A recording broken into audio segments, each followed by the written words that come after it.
Hi guys, பார்த்தீங்கன்னா இப்போ women's T20 world cup நடந்துகிட்ருக்கு. அதில் நேற்று நைட்டு நம்ம லாஸ்ட்டாக போஸ்ட் போட்டிருந்தோம். அதில் பார்த்தீங்கன்னா England versus Sri Lanka match first match நடந்திருக்கு சொல்லியிருக்கோம். இதோட அப்டேட் என்னென்னா, இங்கிலாந்து உமன்ஸ் வர்சஸ் ஜெயிச்சிட்டாங்க. ஆனால் வந்து இவ்வளோ இது அடிச்சு ஜெயிப்பாங்க தெரியல. 212 ரன் அடிச்சிருக்காங்க. ஒரு விக்கெட் தான் போயிருக்கு.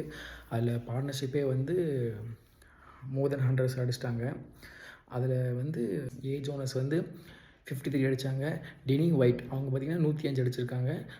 நம்ம கேப்டன் வந்து என்சிவி ப்ரூன்ட் வந்து 46 அடிச்சிருக்காங்க. ஸ்ரீலங்கா வந்து 132க்கு அவுட் ஆயிடுச்சு. என்டி சில்வா அவங்க மட்டும் 36 அடிச்சிருக்காங்க. இதான் அப்டேட். நெக்ஸ்ட்டு இன்றைக்கி மேட்ச் பார்த்திங்கன்னா, இன்றைக்கி வந்து உமன்ஸ் T20 வேர்ல்டு கப்பில் வந்து 3 மேட்ச் நடக்குது. அந்த 3 மேட்ச் பார்த்திங்கன்னா, ஃபஸ்ட்டு மேட்ச் வந்து அயர்லாந்து ஸ்காட்லாந்து, 2ஆம் மேட்ச் பார்த்திங்கன்னா சவுத் ஆப்ரிக்கா ஆஸ்திரேலியா. எஸ், 3ஆம் மேட்ச் பார்த்திங்கன்னா வெஸ்ட் இண்டீஸ் நியூசிலாந்து. எனக்கு தெரிஞ்சு 3 மேட்ச்சுமே நல்லாயிருக்கும். ரீசெண்டாக அயர்லாந்து ஸ்காட்லாந்து கூட நல்லா விளாண்டுருக்காங்க. நெக்ஸ்ட் பார்த்திங்கன்னா south Africa Australia is one of the super game தான். ஸோ வெஸ்ட் இண்டீஸ் நியூசிலாந்து கூட இன்ட்ரெஸ்டிங் நல்லாயிருக்கும்.